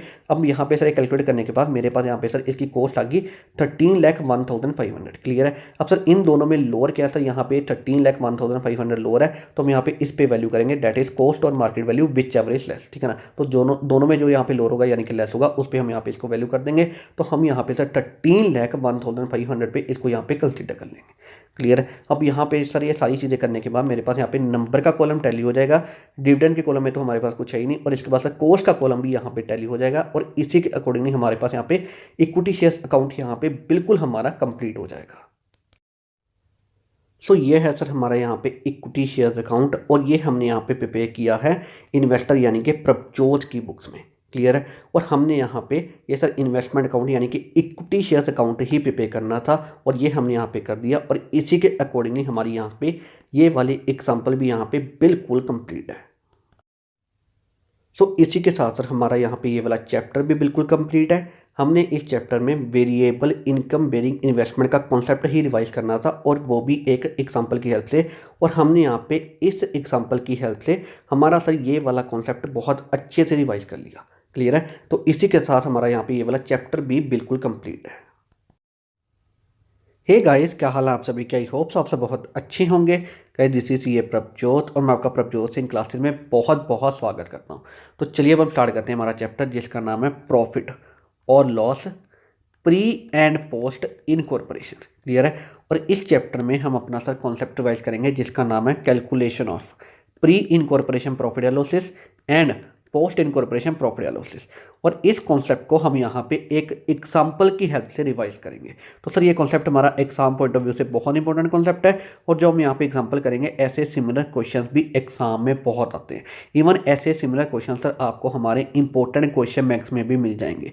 जो हमने आपको अकाउंट के इंपॉर्टेंट क्वेश्चन बैंक प्रोवाइड किए हैं वहाँ पर भी आपको ऐसे सिमिलर क्वेश्चन मिल जाएंगे। क्लियर है? तो ये सारी चीज़ें यहाँ पे बहुत इंपॉर्टेंट होने वाली हैं और इनको हम यहाँ पे अच्छे से रिवाइज करेंगे। क्लियर है? और जो हम यहाँ पे एग्जांपल करेंगे ये एग्जांपल आपको मिल जाएगी हमारी rocket revision handwritten booklet में। और ये बुकलेट सर हमारी बिल्कुल फ्री है और ये बुकलेट आपको मिल जाएगी हमारी ऐप प्रभजोत सिंह क्लासेस पे। सिंपली आप प्ले स्टोर पे जाएं, वहाँ पे सर्च करें प्रभजोत सिंह क्लासेस, आपको हमारी ऐप मिल जाएगी। हमारी ऐप इंस्टॉल कर लें, वहाँ पर आपको ये बुकलेट मिल जाएगी और ये बुकलेट सर हमारी बिल्कुल फ्री है। क्लियर है? अदरवाइज इसी वीडियो का डिस्क्रिप्शन बॉक्स चेक कर लें, वहाँ पे मैंने इन सभी के रिगार्डिंग में लिंक्स प्रोवाइड किए हुए हैं, आप उन लिंक्स को भी रेफर कर सकते हैं। ठीक है ना? इवन अगर आपको सर हमारे अकाउंट्स एंड एडवांस अकाउंट्स के कोर्सेज चाहिए, लेक्चर्स चाहिए, टेस्ट चाहिए, नोट्स चाहिए या इनके रिगार्डिंग में कोई भी यूजफुल कंटेंट चाहिए तो वो भी सारी चीज़ें आपको हमारी प्रभजोत सिंह क्लासेस पे ही मिल जाएगा। ठीक है जी। स्टिल अगर आपको सर इनके रिगार्डिंग में कोई भी क्वेरी है या आपको इनके रिगार्डिंग में हमारी तरफ से कोई भी हेल्प चाहिए, कोई भी डिटेल चाहिए, कोई भी इन्फॉर्मेशन चाहिए तो सर ये हमारा नंबर है 9915825991 और सर ये हमारी ईमेल आईडी है prabjotsinhclassesinfo@gmail.com। तो आप इनके थ्रू हमें रीच कर सकते हो। हम आपको सर इनके रिगार्डिंग में सभी डिटेल्स प्रोवाइड कर देंगे। ठीक है जी। तो चलिए अब हम यहाँ पे हमारा ये वाला चैप्टर स्टार्ट करते हैं। सो अब हम स्टार्ट करते हैं ये वाली एग्जाम्पल। तो ये यहाँ पे हमारी एग्जाम्पल है और सर ये यहाँ पे इसका सोल्यूशन है। ये पूरा का पूरा यहाँ पे इसी का ही सोल्यूशन है। क्लियर है? और इस एग्जाम्पल की हेल्प से हम यहाँ पे हमारा जो कॉन्सेप्ट है calculation of pre incorporation profit या losses and post incorporation profit या लॉसेस, ये हम यहाँ पे कॉन्सेप्ट रिवाइज करेंगे इस एग्जाम्पल की हेल्प से। क्लियर है? तो चलिए अब हम यहाँ पे हमारी ये वाली एग्जाम्पल स्टार्ट करते हैं। Prabhjot limited was incorporated on 1 July 2011। ठीक है जी। To acquire a running business of Arpit sons with effect from 1 April 2011। ठीक है जी। इसका मतलब ये है जो हमारा सर ईयर है यहाँ पे वो है 11-12 और यहाँ पे सर हमारा 1 अप्रैल 11 से ईयर स्टार्ट हो रहा है और 31 मार्च 12 को यहाँ पे एंड हो रहा है और यहाँ पे 17-11 को यानी कि 1 जुलाई 2011 को हमारी कंपनी यहाँ पे इनकॉर्पोरेट हुई है। क्लियर है? इसमें कोई दिक्कत नहीं है, यही यहाँ पे सारी चीज़ें लिखी हुई हैं। अच्छा जी। अब इसके बाद ना ये फर्दर रीड करने से पहले मैं आपको यहाँ पे कुछ चीज़ें बताना चाहता हूँ, इसको बहुत अच्छे से सुनना। मैं आपको ना यहाँ पे टोटल 5 चीज़ें बताऊँगा। ठीक है ना? इसी की हेल्प से जो हमारे पास यहाँ पे इंफॉर्मेशन है इसकी हेल्प से मैं आपको यहाँ पे टोटल 5 यानी कि 5 चीज़ें बताऊँगा। इनको यहाँ पे अच्छे से सुनना। क्लियर? इसके बाद हम यहाँ पे फर्दर जो हमारी एग्जाम्पल है इसको कंटिन्यू करेंगे। अब मैं आपको यहाँ पे टोटल 5 चीज़ें बताऊँगा, इसको यहाँ पे अच्छे से सुनना। सबसे पहली चीज़ जो मैं आपको यहाँ पे बताऊँगा कि सर हमारा यहाँ पे pre incorporation period and post incorporation period ये क्या होता है, सबसे पहले मैं आपको ये बताना हूँ। ठीक है ना? अब इसको अच्छे से सुनना, इसी इंफॉर्मेशन की हेल्प से मैं आपको यहाँ पे सारी चीज़ें एक्सप्लेन करूँगा। अच्छा जी। अब सर प्री इनकॉर्पोरेशन पीरियड क्या होता है एंड पोस्ट इनकॉर्पोरेशन पीरियड क्या होता है? देखो हमारी कंपनी यहाँ पे इनकॉर्पोरेट हुई है। ठीक है ना? यहाँ पे हमारे पास कंपनी इनकॉर्पोरेट हुई है। ठीक है जी। अब कंपनी इनकॉर्पोरेट होने से पहले के पीरियड को बोला जाता है प्री इनकॉर्पोरेशन पीरियड। ठीक है ना? देखो प्री का मतलब पहले, इनकॉर्पोरेट का मतलब है कंपनी इनकॉर्पोरेट होने से पहले। क्लियर है? तो कंपनी इनकॉर्पोरेट होने से पहले जो हमारा सब पीरियड होता है उसको बोला जाता है प्री इनकॉर्पोरेशन पीरियड। और वो हमारे पास यहाँ पे कितने महीने हैं सर? वो हमारे पास यहाँ पे 3 महीने। ठीक है ना? देखो अप्रैल, मई, जून, ये हमारे पास यहाँ पे 3 महीने बनते हैं जो हमारे पास यहाँ पे बनेंगे सर प्री इनकॉर्पोरेशन पीरियड। इसमें कोई दिक्कत नहीं है। इसके बाद सर पोस्ट इनकॉर्पोरेशन पीरियड क्या होता है? तो पोस्ट इनकॉर्पोरेशन पीरियड होता है कंपनी इनकॉर्पोरेट होने के बाद जो हमारा सर यहाँ पे पीरियड होता है उसको बोला जाता है पोस्ट इनकॉर्पोरेशन पीरियड। ठीक है ना? देखो पोस्ट का मतलब होता है बाहर, इनकॉर्पोरेट का मतलब है कंपनी इनकॉर्पोरेट होने के बाद। क्लियर है? तो सर पोस्ट इनकॉर्पोरेशन पीरियड क्या होता है? कंपनी इनकॉर्पोरेट होने के बाद जो सर हमारा यहाँ पे पीरियड होता है उसको बोला जाता है पोस्ट इनकॉर्पोरेशन पीरियड। ठीक है ना? और वो यहाँ पे हमारे पास कितने महीने हैं? वो यहाँ पे हमारे पास 9 महीने हैं। ठीक है? 9 मंथ्स। इसमें कोई दिक्कत नहीं है। तो पहली चीज़ मैंने आपको यहाँ पे ये बतानी थी कि sir pre incorporation period and post incorporation period क्या होता है, ये मैंने आपको अब यहाँ पे अच्छे से बता दिया, ठीक है जी। अब सर दूसरी चीज़ जो मैंने आपको यहाँ पे बतानी है वो यहाँ पे ये बताना है कि सर प्री इनकॉर्पोरेशन प्रॉफिट या losses and post incorporation profit या लॉसेस क्या होता है, ठीक है ना। इसको अच्छे सुना। देखो, जो हमारे प्री इनकॉर्पोरेशन पीरियड्स के लिए प्रॉफिट या लॉसेस होते हैं उनको बोला जाता है प्री इनकॉर्पोरेशन प्रॉफिट या लॉसेस, ठीक है जी। और जो हमारे पोस्ट इनकॉर्पोरेशन पीरियड के प्रॉफिट या लॉसेस होते हैं उनको बोला जाता है पोस्ट इनकॉर्पोरेशन प्रॉफिट या लॉसेस। क्लियर है, बिल्कुल सिंपल सी चीज़ है। सब प्री इनकॉर्पोरेशन प्रॉफिट या लॉसेस क्या होते हैं, जो हमारे प्री इनकॉर्पोरेशन पीरियड के प्रॉफिट या लॉसेस होते हैं उनको बोला जाता है प्री इनकॉर्पोरेशन प्रॉफिट या लॉसेस। जो हमारे सर पोस्ट इनकॉर्पोरेशन पीरियड के प्रॉफिट या लॉसेस होते हैं तो उनको बोला जाता है पोस्ट इनकॉर्पोरेशन प्रॉफिट या लॉसेस। इसमें कोई दिक्कत नहीं है। तो सर दूसरी चीज़ मैंने आपको ये बतानी थी। अच्छा, अब सुनो सर यहाँ पे तीसरी चीज़।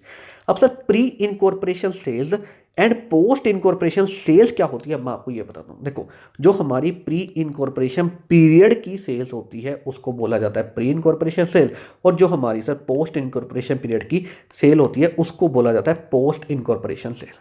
ये बिल्कुल सिंपल सी चीज़ है। अच्छा जी, तो थर्ड चीज़ मैंने आपको ये बतानी थी। इसके बाद सर फोर्थ चीज़ अब मैं आपको बताता हूँ कि सर सेल्स रेशो क्या होती है, ठीक है ना। देखो, जो हमारी प्री इनकॉर्पोरेशन पीरियड की sales and post incorporation period की सेल्स की जो रेशो होती है उसको बोला जाता है सेल्स रेशो।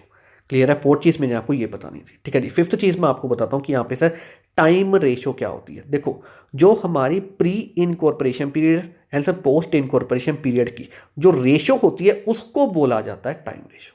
क्लियर है, यही यहाँ पे मैंने आपको 5 चीज़ें बतानी थी। तो ये मैंने आपको अब यहाँ पे अच्छे से रिवाइज करवा दी कि ये सारी चीज़ें क्या होती हैं। दोबारा बता रहा हूँ, पहली चीज़ हमने यहाँ पे देखी कि sir post incorporation period and post pre incorporation period and sir post incorporation period क्या होता है, ठीक है जी। दूसरी चीज़ हमने यहाँ पे देखी कि प्री इनकॉर्पोरेशन प्रॉफिट या losses and post incorporation profit या लॉसेस क्या होते हैं। फिर तीसरी चीज़ हमने यहाँ पे देखी sir pre incorporation sales and post incorporation sales क्या होती है। फिर फोर्थ चीज़ हमने यहाँ पे देखी सर सेल्स रेशो क्या होती है। फिफ्थ चीज़ हमने यहाँ पे देखी कि टाइम रेशो क्या होती है। क्लियर है, अब मैंने आपको ये सारी चीज़ें अच्छे से रिवाइज करवा दी। अब हम यहाँ पे हमारी ये जो एग्जाम्पल है इसको कंटिन्यू कर सकते हैं, ठीक है ना। तो चलिए अब हम यहाँ पे जो हमारी एग्जाम्पल है इसको फर्दर कंटिन्यू करते हैं। सो हमने सर यहाँ तक हमारी एग्जाम्पल रीड कर ली थी, इसके बाद हमने फर्दर कंटिन्यू करना है, लेकिन हम यहाँ पे एक बार फिर से इसको रीड कर लेते हैं। Prabhjot limited was incorporated on 1 July 2011 to acquire a running business of Arpit sons with effect from 1 April 2011, ठीक है जी। During the year 2011-12 the total sales were ₹24 lakh. तो पूरे साल की हमारे पास यहाँ पे सेल्स है वो है 24 lakh, of which ₹4,80,000 were for the first 6 month. तो पहले 6 महीने की हमारी इसमें से सेल है 4,80,000, ये हमें क्लियरली गिवन है, ठीक है जी। इसके बाद है the gross profit of the company ₹4 lakh. तो हमारे पास यहाँ पे ग्रॉस प्रॉफिट गिवन है 4 लाख का। इसके बाद sir the expenses debited to the profit and loss account included. तो सर एक्सपेंसेस हमारे प्रॉफिट एंड लॉस अकाउंट में कौन से इंक्लूडेड है, ये यहाँ पे सर गिवन है। हमारे पास यहाँ पे फर्स्ट है डायरेक्टर फीस जो कि है 20,000, सेकंड है यहाँ पे सैलरी जो कि है 1 लाख। इसके बाद सर थर्ड है एडवर्टाइजिंग का खर्चा जो है यहाँ पे sir 24,000 under a contract amounting to ₹2,000 per month. तो ये हमारे पास यहाँ पे 2,000 का पर मंथ है। इसके बाद है यहाँ पे sir fourth donation to a political party given by the company ₹10,000। इसमें कोई दिक्कत नहीं है। तो ये यहाँ पे हमारे पास सारी चीज़ें गिवन है। इसके बाद सर हमने करना क्या है, prepare a statement showing pre incorporation profit या losses and post incorporation profit या लॉसेस। क्लियर है, तो हमने यहाँ पे सिंपली एक स्टेटमेंट प्रिपेयर करनी है जिसमें हम यहाँ पे ये कैलकुलेट करेंगे कि हमारे सर यहाँ पे प्री इनकॉर्पोरेशन प्रॉफिट या losses and post incorporation profit या लॉसेस क्या है। क्लियर है, तो ये हमने यहाँ पे काम करना है। तो एग्जांपल मैंने आपको यहाँ पे अच्छे से एक्सप्लेन कर दी। तो चलिए अब हम यहाँ पे इसका सोल्यूशन स्टार्ट करते हैं। तो ये रहा यहाँ पे सर इसका सोल्यूशन। अब ये जो स्टेटमेंट है ना ये हम बाद में देखते हैं, पहले हम यहाँ पे सेल्स रेशो और टाइम रेशो कैलकुलेट करते हैं, ठीक है ना। तो सबसे पहले हम यहाँ पे सर सेल्स रेशो कैलकुलेट करते हैं। तो यहाँ पे देखो sir working note number 1 sales ratio. अब सर सेल्स रेशो क्या होती है ये मैं आपको ऑलरेडी एक्सप्लेन कर चुका हूँ, ठीक है ना। तो सर सेल्स रेशो क्या होती है, जो हमारी प्री इनकॉर्पोरेशन पीरियड की sales and post incorporation period की सेल्स की रेशो होती है, तो इसको बोला जाता है सेल्स रेशो। क्लियर है, तो अब हम यहाँ पे क्या करते हैं, हमारे पास ना यहाँ पे प्री इनकॉर्पोरेशन पीरियड की sales and post incorporation period की जो सेल्स है वो यहाँ पे गिवन नहीं है, ये हमें यहाँ पे कैलकुलेट करनी पड़ेगी। तो पहले हम ये कैलकुलेट कर लेते हैं, फिर इसके बेसिस पे हमारी सेल्स रेशो यहाँ पे कैलकुलेट हो जाएगी। क्लियर है? अब देखो यहाँ पे सेल्स फॉर फर्स्ट 3 मंथ्स, ये हम कैलकुलेट कैसे करेंगे, ये देखो हमारे पास इंफॉर्मेशन गिवन है, यहाँ पे क्लियरली बताया हुआ है ड्यूरिंग द ईयर 2011-12, ठीक है जी, the total sales were ₹24 lakh, तो पूरे साल की तो ये है, और विच ₹4,80,000 वर फॉर द फर्स्ट 6 मंथ, तो पहले 6 महीने की हमारी सर सेल कितनी है, वो है यहाँ पे 4,80,000। इसमें कोई दिक्कत नहीं है। अगर हम यहाँ पे सर इसको डिवाइडेड बाय करें 6, क्योंकि ये 6 मंथ्स की सेल है, अगर हम यहाँ पे इसको डिवाइडेड बाय करें 6 तो मेरे पास 1 महीने की आ जाएगी, इनटू करेंगे यहाँ पे 3 तो मेरे पास यहाँ पे 3 महीने की आ जाएगी, और मुझे यहाँ पे सर 3 महीने की चाहिए क्योंकि मेरा यहाँ पे जो प्री इनकॉर्पोरेशन पीरियड है वो यहाँ पे 3 मंथ्स है। क्लियर है? कंपनी यहाँ पे इनकॉर्पोरेट हुई है तो इससे पहले का पीरियड हमारे पास यहाँ पे प्री इनकॉर्पोरेशन पीरियड होता है, तो मेरे पास यहाँ पे प्री इनकॉर्पोरेशन पीरियड यहाँ पे कितना सर 3 महीने, तो मुझे यहाँ पे पहले 3 महीने की सेल चाहिए, तो हम इस तरीके से यहाँ पे कैलकुलेट कर सकते हैं। क्लियर है? यही हमने यहाँ पे किया हुआ है। ये देखो सेल फॉर फर्स्ट 3 मंथ्स 4,80,000, ठीक है जी, डिवाइडेड बाय किया 6 इंटू करेंगे 3, डिवाइडेड बाय 6 इंटू करेंगे 3, तो मेरे पास आ गया यहाँ पे 2,40,000। ये मेरे पास यहाँ पे पहले 3 महीने की सेल आ गई, इसमें कोई दिक्कत नहीं है। इसके बाद सर मेरे पास यहाँ पे पूरे साल की सेल गिवन है 24 लाख, तो मेरे पास पहले 3 महीने की आ गई सर यहाँ पे 2,40,000, तो मैं यहाँ पे 24 लाख से ये 2,40,000 माइनस कर दूंगा, तो मेरे पास यहाँ पे अगले 9 महीने की सेल आ जाएगी, और मेरे यहाँ पे 9 महीने ही हैं यहाँ पे पोस्ट इनकॉर्पोरेशन पीरियड। क्लियर है? तो इस तरीके से देखो यहाँ पे अगर sale for next 9 months 24 lakh minus 2,40,000, मेरे पास यहाँ पे आएगा 21,60,000। क्लियर है? तो ये मेरे पास यहाँ पे सेल आ गई सर प्री इनकॉर्पोरेशन पीरियड की, और ये मेरे पास यहाँ पे सेल आ गई पोस्ट इनकॉर्पोरेशन पीरियड की। तो अब मेरे पास यहाँ पे प्री इनकॉर्पोरेशन पीरियड की भी सेल आ गई और पोस्ट इनकॉर्पोरेशन पीरियड की भी सेल आ गई, ये हमने यहाँ पे कैलकुलेट कर ली। अब हम यहाँ पे सर इनकी रेशो कर देते हैं, तो हमारे पास यहाँ पे सेल्स रेशो आ जाएगी, तो यही हमने किया। रेशो देखो यहाँ पे 2,40,000 रेशो 21,60,000, हमने इसको सिंप्लीफाई किया, मेरे पास यहाँ पे सर रेशो आ गई 1:9, और ये बन गई मेरी यहाँ पे सेल्स रेशो। क्लियर है? तो इस तरीके से यहाँ पे हमने सेल्स रेशो कैलकुलेट कर ली, और यहाँ तक हमारी ये चीज़ बिल्कुल कंप्लीट है। सो इसके बाद अब हम यहाँ पे टाइम रेशो कैलकुलेट करते हैं। तो सर वर्किंग नॉन नंबर 2 हमारे पास यहाँ पे टाइम रेशो, ये तो बिल्कुल सिंपल सी चीज़ है। सर टाइम रेशो क्या होती है, देखो जो हमारे pre incorporation period and post incorporation period की जो रेशो होती है उसको बोला जाता है टाइम रेशो, ठीक है ना। तो मेरे पास यहाँ पे प्री इनकॉर्पोरेशन पीरियड कितना है सर, 3 महीने, और मेरे पास पोस्ट इनकॉर्पोरेशन पीरियड कितना है सर, 9 महीने। क्लियर है? कंपनी यहाँ पे इनकॉर्पोरेट हुई है, तो इससे पहले का पीरियड हमारे पास यहाँ पे बन गया 3 महीने जो कि है प्री इनकॉर्पोरेशन पीरियड, तो इसके बाद का बन गया हमारे पास यहाँ पे पीरियड पोस्ट इनकॉर्पोरेशन पीरियड, और वो है हमारे पास यहाँ पे 9 महीने। क्लियर है? तो अगर हम यहाँ पे इन दोनों की रेशो करें तो मेरे पास आएगा 3:9, अगर हम इसको सिंप्लीफाई करें तो ये मेरे पास बन जाएगा 1:3। क्लियर है? तो रेशो आ गई सर 3:9, हमने इसको सिंप्लीफाई किया, ये बन गया मेरे पास 1:3। ठीक है जी। तो अब हमने यहाँ पे टाइम रेशो भी कैलकुलेट कर ली, ठीक है जी। तो अब हम यहाँ पे हमने यहाँ पे सेल्स रेशो भी कैलकुलेट कर ली और टाइम रेशो भी कैलकुलेट कर ली। अब हम यहाँ पे स्टेटमेंट प्रिपेयर करते हैं, ठीक है जी। तो अब यहाँ पे हम प्रिपेयर करते हैं statement showing pre incorporation profit या losses and post incorporation profit या लॉसेस। अब हम यहाँ पे स्टेटमेंट प्रिपेयर करते हैं, ठीक है ना। अब सर ये प्रिपेयर कैसे होगी, अब यहाँ पे इनकी कैलकुलेशन कैसे होगी, अब मैं आपको ये बताता हूँ, इनको ना यहाँ पे अच्छे सुनना। सो ये है हमारे पास यहाँ पे statement particulars basis ratio amount pre post. अच्छा जी, अब सर यहाँ पे हमने बेसिकली करना क्या है, हमने यहाँ पे प्री इनकॉर्पोरेशन प्रॉफिट या losses and post incorporation profit या लॉसेस ये हमने यहाँ पे कैलकुलेट करने हैं। क्लियर है। अब सर इनको कैलकुलेट करने के लिए हम क्या करते हैं, अब इसको यहाँ पे बहुत अच्छे से सुनना कि ये हम यहाँ पे कैलकुलेट करते कैसे हैं, ठीक है ना। देखो इनको कैलकुलेट करने के लिए हम क्या करते हैं, जो भी हमारे पास यहाँ पे आइटम्स गिवन है, ठीक है ना, हम इन आइटम्स को यहाँ पे pre incorporation period and post incorporation period में बाइफरकेट करते हैं, ठीक है ना। और इनको बाइफरकेट करने पे हमारे पास यहाँ पे प्री इनकॉर्पोरेशन प्रॉफिट या losses and post incorporation profit या लॉसेस अपने आप कैलकुलेट हो जाते हैं। क्लियर है, दोबारा बता रहा हूँ, हम यहाँ पे pre incorporation profit and losses and post incorporation profit and losses calculate करने के लिए सर क्या करते हैं, हमारे पास जो भी आइटम्स गिवन है हम इनको pre incorporation period and post incorporation period में बाइफरकेट करते हैं। और इनको बाइफरकेट करने पे हमारे पास यहाँ पे pre incorporation profit and losses and post incorporation profit and losses calculate हो जाते हैं। क्लियर है? कैसे होंगे मैं आपको सारी चीज़ें बताऊंगा। अच्छा जी, अब सर मुद्दा ये उठता है कि हम यहाँ पे इनको बाइफरकेट करते कैसे हैं। ये जो हमारे पास यहाँ पे आइटम्स गिवन है, हम यहाँ पे इन आइटम्स को pre incorporation period and post incorporation period में बाइफरकेट कैसे करेंगे। क्लियर है? तो अब यहाँ पे अच्छे सुनो, इनको सर बाइफरकेट करने के हमारे पास दो ऑप्शन है। पहला ऑप्शन, क्वेश्चन खुद बता दे कि सर इसको बाइफरकेट करना कैसे है। ठीक है जी, पहला ऑप्शन तो ये है। दूसरा ऑप्शन, अगर क्वेश्चन नहीं बता रहा तो हम उसको सुटेबल बेसिस पे बाइफरकेट करेंगे। क्लियर है? दोबारा बता रहा हूं, पहला ऑप्शन क्या है कि क्वेश्चन खुद बता दे कि उस आइटम को बाइफरकेट करना कैसे। ठीक है जी, तो हम उस तरीके से काम करेंगे। लेकिन अगर क्वेश्चन नहीं बता रहा तो हम उसको फिर सुटेबल बेसिस पे बाइफरकेट करेंगे। क्लियर है? इस तरीके से यहाँ पे पूरी की पूरी चीज़ होगी। तो अब हम यहाँ पे क्या करते हैं सर, इसकी जो कैलकुलेशन है ये हम यहाँ पे स्टार्ट करते हैं। और सबसे पहले हमारे पास यहाँ पे ग्रॉस प्रॉफिट, ठीक है ना, ये हमारे पास यहाँ पे 4 लाख का है। अब हम यहाँ पे इसको सर क्या करेंगे, pre incorporation period and post incorporation period में बाइफरकेट करेंगे। अब सर बाइफरकेट कैसे करेंगे, जैसे मैंने आपको बताया वैसे ही होगा। अब सर कैसे होगा, अब इसको यहाँ पे अच्छे से देखना और इसके अकॉर्डिंगली हम यहाँ पे वर्किंग करेंगे। ठीक है जी, तो चलिए अब हम यहाँ पे इसको स्टार्ट करते हैं। सो ग्रॉस प्रॉफिट मेरे पास यहाँ पे 4 लाख का है। तो यहाँ पे मैंने लिखा था ग्रॉस प्रॉफिट। ठीक है जी, अमाउंट आ गई यहाँ पे 4 लाख। अच्छा जी, अब सर इसको हमने यहाँ पे pre incorporation period and post incorporation period में बाइफरकेट करना है। तो सर बाइफरकेट कैसे करना है, मैंने आपको बताया कि किसी भी आइटम को हमारे पास बाइफरकेट करने के दो ऑप्शन है। पहला ऑप्शन, क्वेश्चन खुद बता दे कि उसको बाइफरकेट करना कैसे है।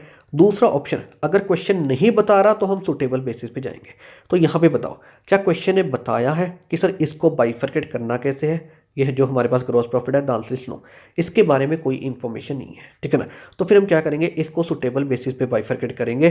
तो सर इसका ग्रॉस प्रॉफिट का सुटेबल बेसिस क्या होगा, इसको बाइफरकेट करने का सर सेल्स रेशो, क्योंकि ये सेल्स के साथ रिलेट करता है। क्लियर है? तो यहाँ पे देखो मेरे पास आ गया बेसिस में सेल्स, यानी कि सेल्स रेशो।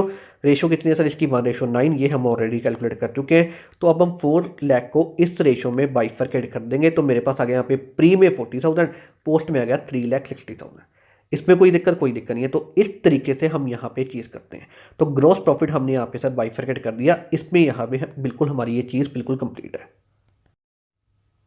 सो इसके बाद है हमारे पास यहाँ पे सर डायरेक्टर फीस। ठीक है ना, अब देखो सर डायरेक्टर की फीस है मेरे पास यहाँ पे 20,000। ठीक है ना, तो इसको तो देखने की ज़रूरत नहीं है, ये तो पक्का पक्का सर पोस्ट में जाएगा। ऐसा क्यों, मैं आपको बताता हूँ। देखो कंपनी हमारी सर यहाँ पे इनकॉर्पोरेट हुई है। ठीक है ना, और डायरेक्टर हमारे पास कंपनी में ही होते हैं।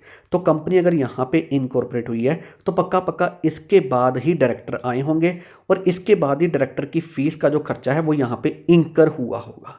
क्लियर है? और इसके बाद का जो हमारा पीरियड है ये हमारे पास यहाँ पे पोस्ट इनकॉर्पोरेशन पीरियड है। तो ये पक्का पक्का हमारे पास यहाँ पे पोस्ट में ही जाएगा, क्योंकि सर डायरेक्टर कंपनी जब इनकॉर्पोरेट हुई है उसके बाद ही आए होंगे, और उसके बाद ये डायरेक्टर की फीस का खर्चा इंकर हुआ होगा, और इसके बाद का पीरियड हमारे पास यहाँ पे पोस्ट इनकॉर्पोरेशन पीरियड होता है। तो ये हमारे पास पक्का पक्का पोस्ट में जाएगा। क्लियर है? इसके लिए तो क्लियर ये चीज़ है सर, कुछ देखने की जरूरत नहीं है, ये हमारे पास यहाँ पे पोस्ट में ही जाएगा। ठीक है ना, तो ये देखो माइनस डायरेक्टर फीस, इसकी सर यहाँ पे अमाउंट है 20,000, ये हमने यहाँ पे सर कंसिडर की 20,000, और यहाँ पे लिख दिया बेसिस में सर पोस्ट, और यहाँ पे रेशो में कुछ नहीं, और यहाँ पे प्री में कुछ नहीं आएगा, और यहाँ पे देखो ये हमने पोस्ट में 20,000 कंसिडर कर लिया। क्लियर है? इसमें कोई दिक्कत नहीं। अब देखो सर यहाँ पे ग्रॉस प्रॉफिट में से हमने इसको माइनस किया है, क्योंकि अगर हम यहाँ पे सारी चीज़ें माइनस करेंगे तभी हमारे पास नेट प्रॉफिट कैलकुलेट होगा। इसलिए हम यहाँ पे ग्रॉस प्रॉफिट में से सारी चीज़ें माइनस करते जा रहे हैं, और इसी वजह से हमने यहाँ पे डायरेक्टर फीस को माइनस किया। ठीक है जी, तो यहाँ तक हमारी ये चीज़ बिल्कुल कंप्लीट है। ये सर डायरेक्टर फीस के अकॉर्डिंगली वर्किंग कैसे होगी मैंने आपको यहाँ पे सारी चीज़ें बता दी। तो यहाँ तक हमारी ये चीज़ बिल्कुल कंप्लीट है। अब इसके बाद सर हमारे पास यहाँ पे सैलरीज। ठीक है जी, तो इसकी अमाउंट है यहाँ पे 1 लाख। अब सर हम सैलरीज को बाइफरकेट कैसे करेंगे, तो मैंने आपको बताया किसी भी आइटम को बाइफरकेट करने के हमारे पास दो ऑप्शन है। पहला ऑप्शन, क्वेश्चन खुद बता दे कि उसको बाइफरकेट करना कैसे है। दूसरा ऑप्शन, अगर क्वेश्चन नहीं बता रहा तो हम उसको सुटेबल बेसिस पे बाइफरकेट करेंगे। अच्छा नहीं, अब सर इसके रिगार्डिंग में क्या सैलरीज के रिगार्डिंग में यहाँ पे कुछ बताया है, ध्यान से सुनो, कुछ नहीं बताया। तो फिर इसको हम यहाँ पे सुटेबल बेसिस पे बाइफरकेट करेंगे। तो सर उसका सुटेबल बेसिस क्या होता है सर सैलरीज का, इसका सर सुटेबल बेसिस होता है टाइम रेशो, क्योंकि ये टाइम के साथ रिलेट करती है, इसलिए हम यहाँ पे इसको सर टाइम रेशो में बाइफरकेट करेंगे। ठीक है ना, तो यहाँ पे देखो माइनस सैलरीज, तो मेरे पास आ गया यहाँ पे सर बेसिस में टाइम, यानी कि टाइम रेशो। तो टाइम रेशो हमारे पास यहाँ पे कितना कितनी है सर 1:3, ये हमने यहाँ पे कंसीडर की। इसकी जो अमाउंट है वो यहाँ पे है 1 लाख, ये हमने यहाँ पे सर कंसीडर की 1 लाख। इसके बाद प्री में आ गया मेरे पास यहाँ पे 25,000 और पोस्ट में आ गया यहाँ पे 75,000, ठीक है ना। तो सिंपली हमने इस 1 लाख को ये 1:3 में यहाँ पे बाइफरकेट कर दिया, ठीक है। इसमें कोई दिक्कत नहीं है। तो ये हमारे पास यहाँ पे सैलरीज भी यहाँ पे बिल्कुल कंप्लीट है। इसको कैसे बाइफरकेट करना है ये हमने यहाँ पे देख लिया। अब इसके बाद है हमारे पास यहाँ पे एडवर्टाइजिंग का खर्चा, यानी कि एडवर्टीजमेंट का खर्चा, जो कि है मेरे पास यहाँ पे 24,000, ठीक है ना। अब सर इसके रिगार्डिंग में साथ में लिखा हुआ है under a contract amounting to ₹2,000 per month, ठीक है। इसका मतलब सर इसका जो खर्चा है वो यहाँ पे 2,000 पर मंथ है, ठीक है ना। अब सर इसको हम बाइफरकेट कैसे करेंगे, तो मैंने आपको बताया हम सर किसी भी आइटम को बाइफरकेट कैसे कैसे करते हैं। तो सर हमारे पास यहाँ पे 2 ऑप्शन है। पहला ऑप्शन, क्वेश्चन खुद बता दे कि उसको बाइफरकेट करना कैसे। दूसरा ऑप्शन, अगर क्वेश्चन नहीं बता रहा तो हम उसको सुटेबल बेसिस पे बाइफरकेट करेंगे, ठीक है ना। अब बताओ यहाँ पे क्या क्वेश्चन ने बताया है कि इसको बाइफरकेट करना कैसे। The answer yes, a big yes, यहाँ पे क्लियरली लिखा हुआ है। ये देखो इसने कहा है कि सर एडवर्टीजमेंट का खर्चा है 24,000, ठीक है। अब इसको रीड करो, under a contract amounting to ₹2,000 per month. तो यहाँ से पता चलता है कि इसको बाइफरकेट करना कैसे है। देखो ये हमारे पास यहाँ पे 2,000 पर मंथ है, ठीक है ना। तो मेरे पास यहाँ पे 3 महीने हैं प्री के, कंपनी यहाँ पे इनकॉर्पोरेट हुई है, तो 3 महीने हैं यहाँ पे प्री के और 9 महीने हैं यहाँ पे पोस्ट के, ठीक है ना। और मेरे पास यहाँ पे खर्चा है 2,000 का पर मंथ, तो 3 × 2,000 ये मेरे पास बन जाएगा यहाँ पे सर 6,000, तो ये मेरे पास बनेगा प्री का, ठीक है जी। इसके बाद 9 × 2,000 और ये मेरे पास बन जाएगा 18,000, तो और ये मेरे पास बनेगा यहाँ पे पोस्ट का खर्चा। क्लियर है। तो इस तरीके से हम यहाँ पे एडवर्टीजमेंट के खर्चे को बाइफरकेट करेंगे, ठीक है ना। क्लियरली बताया हुआ है इसलिए मैं उसको वैसे ही बाइफरकेट करूंगा। यहाँ पे सर इसको हम सुटेबल बेसिस पे बाइफरकेट नहीं करेंगे क्योंकि यहाँ पे क्लियरली बताया हुआ है, ठीक है ना। मैंने आपको बताया किसी भी आइटम को बाइफरकेट करने के 2 ऑप्शन है। पहला ऑप्शन क्वेश्चन खुद बता दे कि उसको बाइफरकेट करना कैसे है। दूसरा ऑप्शन अगर क्वेश्चन नहीं बता रहा तो हम सुटेबल बेसिस पे जाएंगे, लेकिन यहाँ पे सर क्वेश्चन बता रहा है कि उसको बाइफरकेट करना कैसे है तो हम वैसे ही बाइफरकेट करेंगे। क्लियर है, क्लियरली बताया हुआ है। और यहाँ पे बाइफरकेट कैसे होगा मैंने आपको सारी चीज़ें बता दी। अच्छा जी, अब यहाँ पे देख भी लेते हैं माइनस और एडवर्टीजमेंट। तो यहाँ पे देखो बेसिस वर्किंग नोट नंबर 3 ये हमने यहाँ पे किया हुआ है, बिल्कुल सेम चीज़ ही हमने यहाँ पे की हुई है। वर्किंग नोट नंबर 3 एडवर्टीजमेंट, तो एडवर्टीजमेंट फॉर फर्स्ट 3 मंथ्स 2,000 जो कि हमारे पास है यहाँ पे सर पर मंथ, बिल्कुल 2,000 यहाँ पे आ गया सर पर मंथ। तो यहाँ पे देखो 2,000 का इंटू करेंगे 3 मेरे पास आ गया 6,000 और ये मेरे पास जाएगा सर यहाँ पे देखो ये टोटल है हमारे पास 24,000 और मेरे पास जो 6,000 है ये मेरे पास जाएगा प्री में। क्लियर है। इसके बाद है एडवर्टीजमेंट फॉर नेक्स्ट 9 मंथ्स, तो सर 2,000 यहाँ पे पर मंथ है, इंटू करूँगा 9 तो मेरे पास आ गया 18,000, तो 18,000 मेरे पास जाएगा पोस्ट में। क्लियर है। और यही मैंने आपको यहाँ पे पूरी की पूरी इसकी वर्किंग करके दिखाई थी, ठीक है जी। तो इस तरीके से यहाँ पे हम ये एडवर्टीजमेंट के खर्चे को बाइफरकेट करेंगे, ठीक है ना। तो यहाँ तक हमारी ये चीज़ बिल्कुल ये कंप्लीट है। तो इसके बाद है हमारे पास यहाँ पे donation to a political party given by the company ₹10,000।